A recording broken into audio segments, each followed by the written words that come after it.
الله أكبر الله أكبر الله أكبر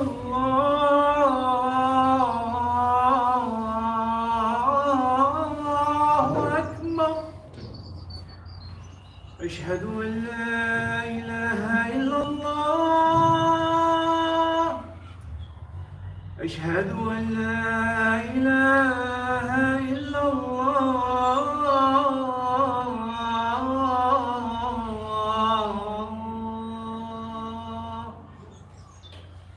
أشهد أن محمدا رسول الله أشهد أن محمدا رسول الله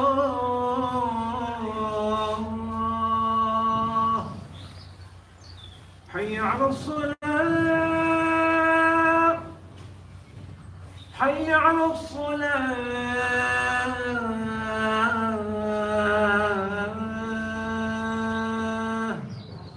حي على الفلاح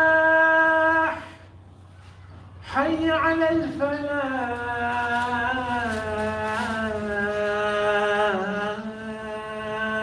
الفلاح الله أكبر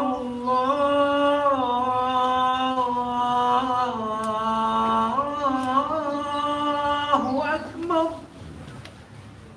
لا إله إلا الله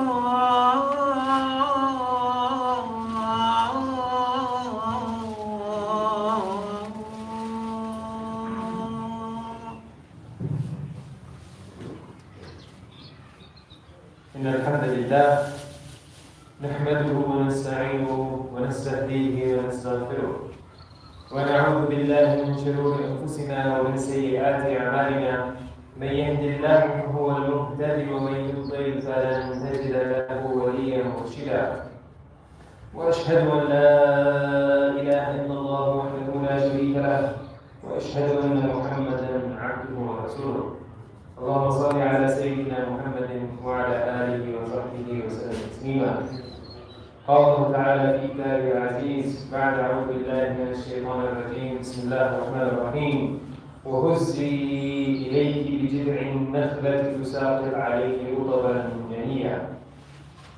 In the name of Allah, the most gracious and most merciful, all praise is due to Allah Azza wa Jal, Lord of the worlds, and we ask Him to send His greatest peace and blessings upon our beloved Prophet Muhammad sallallahu alayhi wa sallam, and upon his family and his companions, and upon all the believers until the day of Jannah Rabbil Alameen.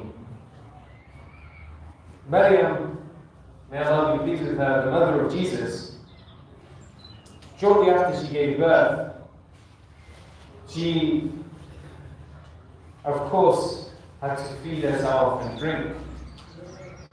And you can imagine one of the most debilitating things someone can go through is that one of the most painful things you can go through is the process of labor. Something that knocks you out completely and everyone looks after you for the time being until you find yourself back on your feet. But in that moment, in her time of need, Allah says in the Quran, and shake the trunk of this palm tree towards you. It will drop fresh, ripe dates upon you. Now you can imagine how much energy she's going to have. Imagine being told to get the dates, you're going to have to shake a tree with enough force that the dates will fall. And even if they were to fall, you have to go and collect them, because the likelihood that they're going to fall on you is the problem itself, but then even around you to be close enough. But yet Allah has required this of Maryam. And you can imagine the amount of power she could have put in that shape, but yet Allah made that effective. What we see from this story and the stories I'm going to recount is the requirement Allah places upon us to work. Allah doesn't give you unless you do something first. And even if that thing is insignificant, even if that thing is going to be inconsequential, that you are convinced that your effort is going to be useless, you still need to do that effort. Because Allah will not give you unless you do the input first. Maryam, may Allah be pleased with her, in potentially the weakest of states that you could be, with a push that's going to be completely ineffective, Allah placed that as a means in order for Him to give her. But what we also learn from this is the nature of how miracles work and the nature of how Allah gifts us. Maryam and her being given dates was no more miraculous than you going and earning a livelihood and bringing in the food and feeding your family. The idea that this whole system exists and Allah has facilitated for you to feed your own self and your families and those around you is entirely because Allah has facilitated it. You can understand how a lady who's just given birth pushing a tree wouldn't have caused the dates to bring it down. That makes sense to everyone. But we sometimes delude ourselves into thinking that because I'm doing this, I'm earning the money. Because I'm doing this, Allah is giving. Because I'm doing this, I'm doing this. I've achieved this. I worked hard. All it takes is a single thing to go wrong in your body with an invisible virus that knocks you out for 6 and you're out for 6 weeks. So who is it really that's earning the money? And it's these two things that we see. This requirement for us to work in order for Allah to give us, and the gratitude that we have to show to Allah, knowing that it was Him that gave it to us. In another striking example, Musa alayhi salam, fleeing from Pharaoh, the greatest tyrant of that time, a tyrant so strong that he built infrastructure, pyramids, that till this day people marvel at their infrastructure and how they did that. Musa and his people, after promising them their salvation, found themselves cornered in front of the sea. Behind them is an army who is coming to kill them. And there is seemingly no escape. At this point, the people with him thought they were going to be down. They thought they were going to die. They thought there was absolutely no way. And then Allah Azza wa Jal, in that moment of desperation, Musa knows. He says, "Inna ma'iya Rabbi sayahdeen." My Lord is with me. He will guide me away. He will find something for me. And in that moment, what happens next? Now, for most of you, this story, you already know it. You know the sea splits. But the most important part of this story is the step in between. That Musa takes his stick and slaps the sea. Now, I don't know how many of you have ever taken a stick and hit the sea, but you don't expect much more than a ripple to happen on the surface of the water. The last thing you expect is the sea to split in half.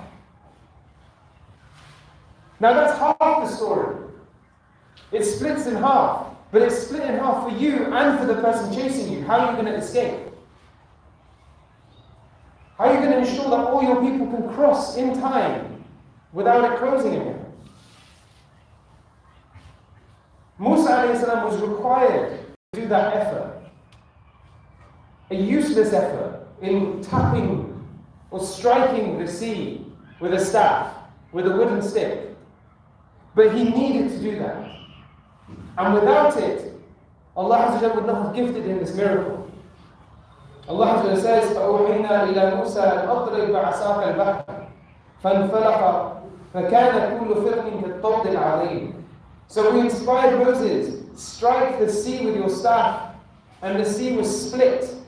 Each part was like a huge mountain. How many of us are doing the effort ourselves before we complain that Allah has not delivered us? Rightly or wrongly, but people complain. This thing is useless. No one comes to this. Protests are not going to do anything. Typing this is not, writing a letter, they're not going to change. How many letters have I written to my MP? They've done nothing. I know on good account that the MPs have told us that on these issues, Muslims have written maybe one letter in the whole community. Even if you think it's useless, you have to do the work. You have to plan, you have to do the strategy. Because a miracle does not come unless you are doing the work first. And don't expect it to happen in a day and a night. The last story is Ibrahim a.s. asked Allah to show him how he brings the dead to life. Now Allah could have brought a skeleton from the ground and showed him, this is how I do it. But what did he do? He told him, take the birds, raise them, nurture them, feed them, train them. Now that alone would take several years. If you want to train a bird that when I call it comes and returns, that takes dedication. And then what did he tell him at the end? After you've raised these birds, slaughter them and put each pit on a different mountain. After you build your business, give your charity. But I've just built this business, it's my money. No, you've got to give him and follow what Allah wants you so He can prove to you how He increases it. Ibrahim had absolutely no doubt in Allah. Years of dedication, raising these birds. A moment of trust. And then he witnesses Allah performing this miracle, raising these birds back to life, and then flying back to Him as though they were never slaughtered. How many of us are willing to do that years of dedicated selflessness on the hope that Allah will save us in that last moment? It's our duty as Muslims to do the work. I'm not saying don't be intelligent of how to do the work. You must plan and strategize, but you have to be working, you have to be doing something. Otherwise, you will never see the miracle that you're waiting for. أقول قولي هذا أستغفر الله لي ولكم السلام.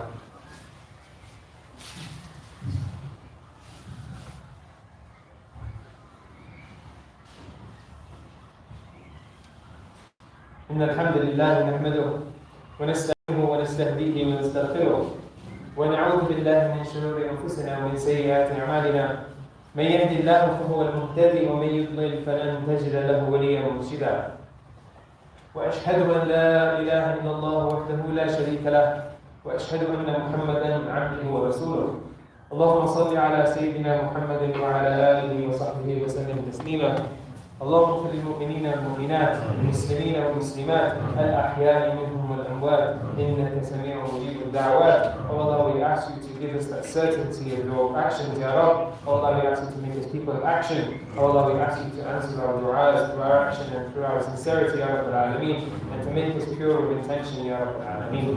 Sallallahu ala sayyidina Muhammad wa ala alihi wa sallam. إن الله يأمر بالعدل والإحسان وإيتاء ذي القربى وينهى عن الفحشاء والمنكر والبغي يعظكم لعلكم تذكرون.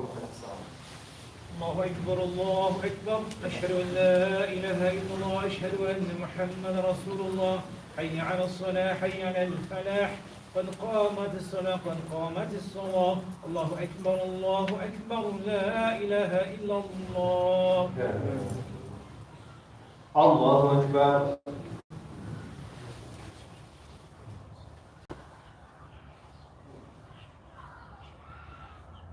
بسم الله الرحمن الرحيم الحمد لله رب العالمين الرحمن الرحيم مالك يوم الدين إياك نعبد وإياك نستعين اهدنا الصراط المستقيم صراط الذين أنعمت عليهم غير المغضوب عليهم ولا الضالين آمين.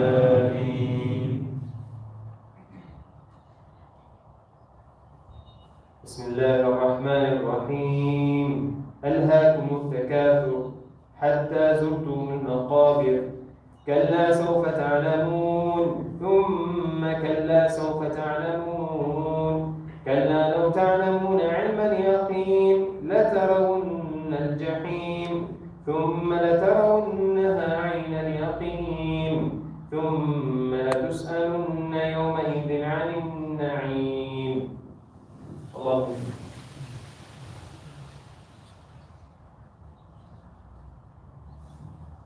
سمع الله لمن حمده. الله أكبر.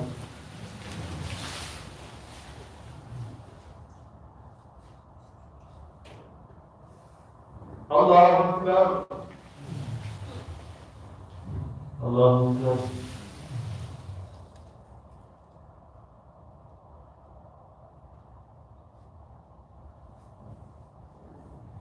الله أكبر.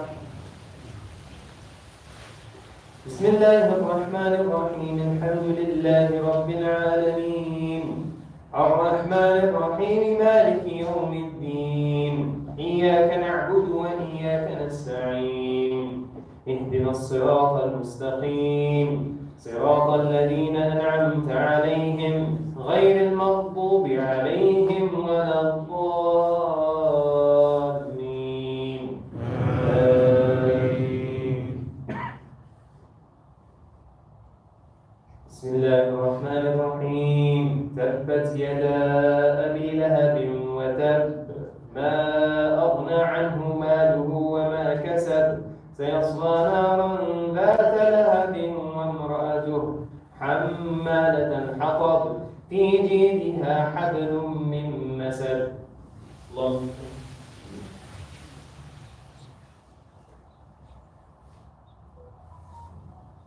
سمع الله لمن حمده. الله أكبر.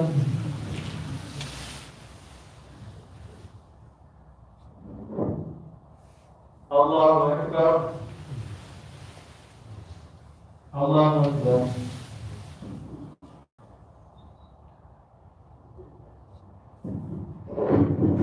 الله أكبر.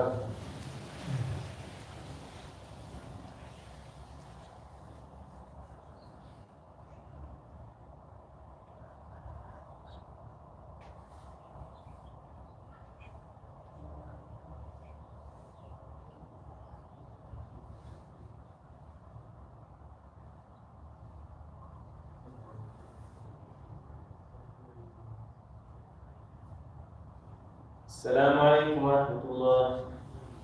السلام عليكم ورحمة الله.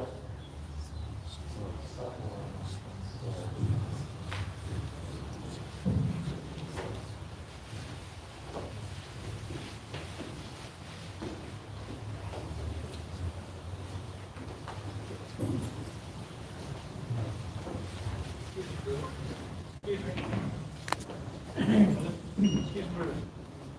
me.